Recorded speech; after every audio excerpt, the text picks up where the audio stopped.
Retinal detachment आज के युग में, आज के डायबिटीज़ के युग में यह एक सामान्य समस्या बनता जा रहा है। जब आँखों का जो पर्दा होता है, जिस पर इमेज बनती है, वह डिटैच होने लगती है, श्रिंक करने लगती है और उससे विजन, ब्लैक विजन होने लगता है, यानी कि मरीज को दिखना बंद हो जाता है, which could ultimately result to blindness. यह एक साथियों मेडिकल इमरजेंसी है, लेकिन हम आपको बताएंगे इसको मैनेज करने की कुछ संभावित दवाएं जो आप एलोपैथी सर्जन की राय के जो वो कर रहे हैं उसके साथ साथ आप इन दवाओं को भी लेके लाभ प्राप्त कर सकते हैं।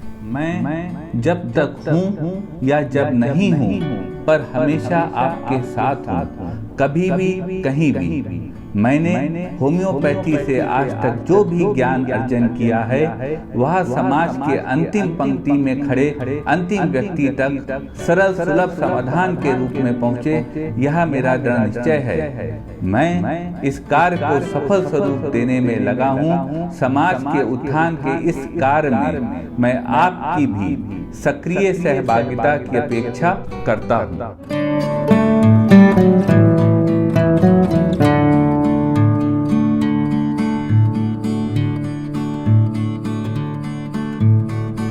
नमस्कार साथियों, डॉक्टर उमंग खन्ना होम्योपैथिक क्लिनिक के इस प्रोग्राम में एक बार फिर से आपका स्वागत है।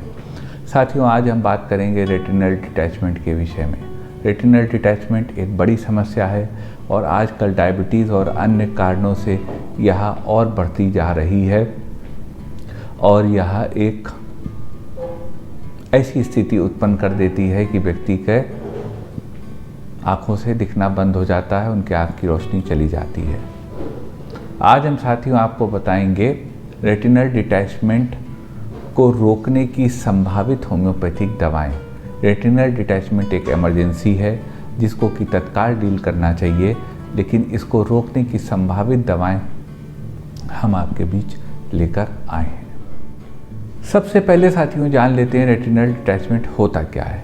रेटिनल डिटैचमेंट साथियों मरीज़ की आंखों में वह स्थिति होती है जब उनकी जो थिन टिश्यू लेयर होती है, बहुत थिन सी टिश्यू लेयर होती है जिसको रेटिना कहते हैं, जिस पर इमेज बनती है, वह जब बैक साइड की लेयर से डिटैच हो जाती है, उसी स्थिति को रेटिनल डिटैचमेंट कहते हैं।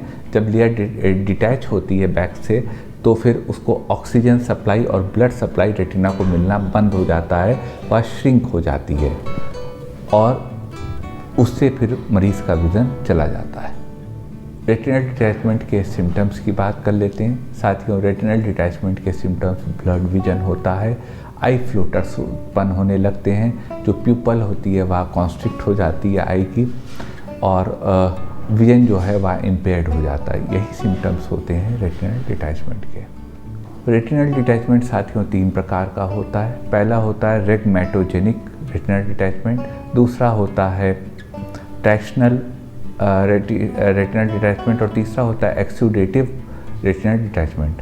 रेगमेटोजेनिक रेटिनल डिटैचमेंट वह स्थिति होती है जब रेटिना का कॉन्ट्रैक्शन होने लगता है और रेटिना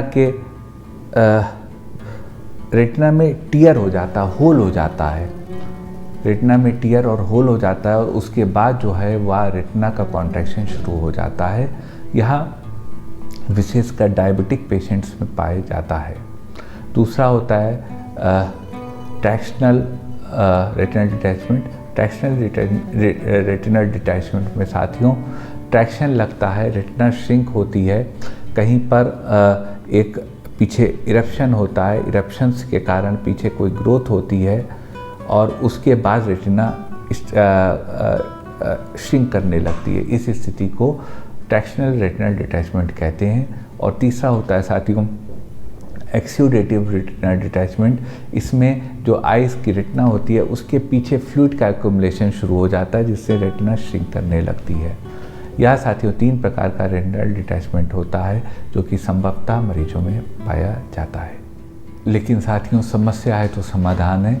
रेटिनल डिटैचमेंट एक मेडिकल इमरजेंसी है, इसलिए अगर किसी को ब्लड विजन अचानक हो और उनके आई फ्लोटर्स सामने आंखों पे अचानक दिखने लगें तो तुरंत ऑप्थेल्मोलॉजिस्ट को, एक आई सर्जन को संपर्क करना चाहिए।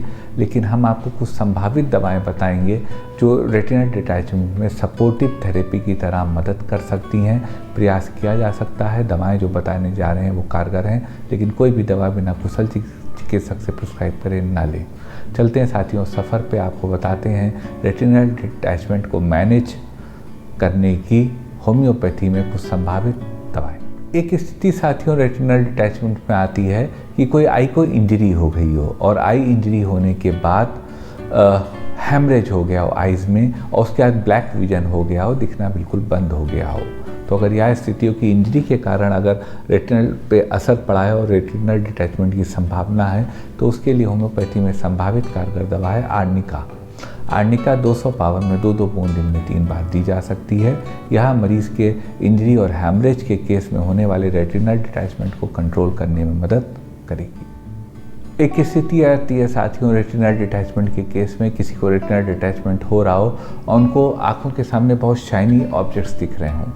अगर यह स्थिति हो साथियों, तो इस स्थिति को कंट्रोल मैनेज करने की होम्योपैथी में दवा आती है नेप्थलीन। नेप्थलीन 30 पावर में 2-2 बूंद दिन में 3 बार ली जा सकती है। यह संभावित तौर पे मरीज को फ़ायदा करेगी और उनको रेटिनल डिटैचमेंट को मैनेज करने में हेल्प करेगी। एक स्थिति आती है साथियों रेटिनल डिटैचमेंट के केस में कि मरीज को पल्सेशन महसूस होता है, लगता है कि पल्स महसूस हो रही है आई में। अगर यह स्थिति हो साथियों और रेटिनल डिटैचमेंट की संभावना हो, डायग्नोसिस हो, तो उसको मैनेज करने की होम्योपैथी में दवा आती है aurum metallicum. Aurum met 30 power में 2-2 बूंद दिन में 3 बार ली जा सकती है। यह दवा ऐसे मरीजों को लाभ देगी जिनको कि पल्सेशन आइज में महसूस होता है और रेटिनल डिटैचमेंट की संभावना है। एक स्थिति साथियों आती है कि मरीज को स्ट्रोक आया हो और उनको लाइट से बहुत सेंसिटिविटी हो। अगर यह कंडीशन है कि कोई स्ट्रोक आया हो या लाइट से बहुत सेंसिटिविटी हो, तो उसको कंट्रोल मैनेज और क्योर करने की होम्योपैथी में दवा आती है Crotalus horridus. Crotalus horridus 30 power में 2-2 बूंद दिन में 3 बार ली जा सकती है। यह दवा ऐसी स्थिति में लाभ देगी जबकि मरीज को यह दिक्कत हो। रेटिनल डिटैचमेंट साथियों एक बहुत क्रॉनिक कंडीशन है। अगर कुछ ऐसे एहसास हों जो सिम्टम इस वीडियो में बताए जा रहे हैं, तो एक बार कुशल चिकित्सक से, ऑप्थेल्मोलॉजिस्ट से, आई सर्जन से अवश्य मिलें और तत्काल मिलें। एक स्थिति आती है साथियों रेटिनल डिटैचमेंट के केस में कि रेटिनल डिटैचमेंट हो रहा हो, इंट्राऑक्यूलर आई प्रेशर बढ़ गया हो, मरीज बहुत सुस्त हो, हिस्टेरिकल हो और रूमेटिक डिसऑर्डर उनको हो।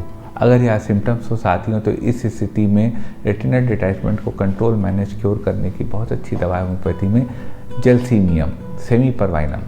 जेल्सीमियम 30 पावर में 2-2 बूंद दिन में 3 बार ली जा सकती है। जब मरीज को डलनेस, डिजीनेस, ड्राउजीनेस, वीकनेस हो, मरीज को प्यास न लगती हो, हर समय कमजोरी बनी रहती हो, उनकी आइज़ का इंट्राऑक्यूलर प्रेशर बढ़ गया हो और उनको ब्लड विजन हो या टोटल एब्सेंस ऑफ विजन हो, रेटिनल डिटैचमेंट के केस में इन सिम्टम्स पे जेल्सीमियम एक संभावित दवा है जो मरीज को लाभ दे सकती है। एक स्थिति आती है साथियों कि मरीज को वेवरिंग विजन हो, वेव्स के रूप में विजन आ रहा हो। अगर यह स्थिति हो साथियों रेटिनल डिटैचमेंट का केस हो, तो इस सिम्टम को क्योर करने की संभावित दवा होम्योपैथी में आती है डिजिटैलिस।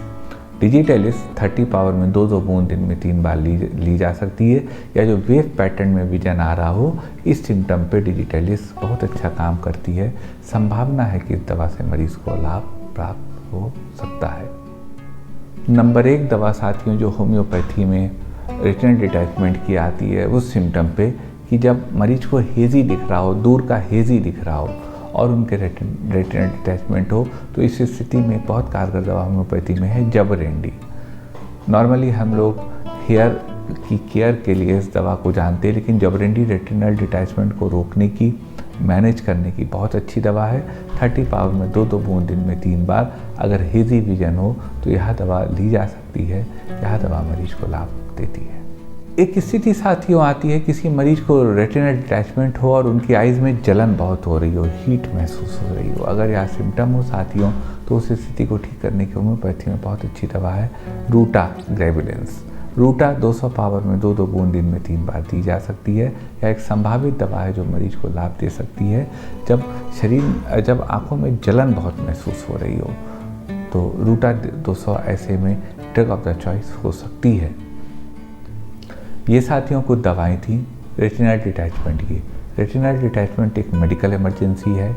अगर किसी को ब्लड विजन, आई फ्लोटर, सडन ऑनसेट आइज में महसूस हो या आई में पेन महसूस हो तो उन्हें ऑप्थेल्मोलॉजिस्ट यानी कि आई सर्जन से संपर्क करना चाहिए। दवाएं साथियों कारगर हैं, लेकिन यह दवाएं भी बिना कुशल चिकित्सक से प्रिस्क्राइब करे मत लीजिएगा। ये वीडियो साथियों आपको समाज हित में कैसा लगा अपनी कमेंट पोर्शन में राय लिखकर अवश्य दें। मन में कोई क्वेरी हो तो व्हाट्सएप करें, हमारे व्हाट्सएप नंबर पे प्रयास करेंगे आपकी बात का जवाब दें। निवेदन करेंगे साथियों, यदि वीडियो अच्छा लगा हो तो अपने चैनल को लाइक करें। आपने शेयर करा होगा वीडियो, और लोगों को भी शेयर करने को वीडियो प्रेरित करें और चैनल सब्सक्राइब करने को प्रेरित करें। आपका साथियों इतनी देर हमारे साथ रहने के लिए बहुत बहुत धन्यवाद।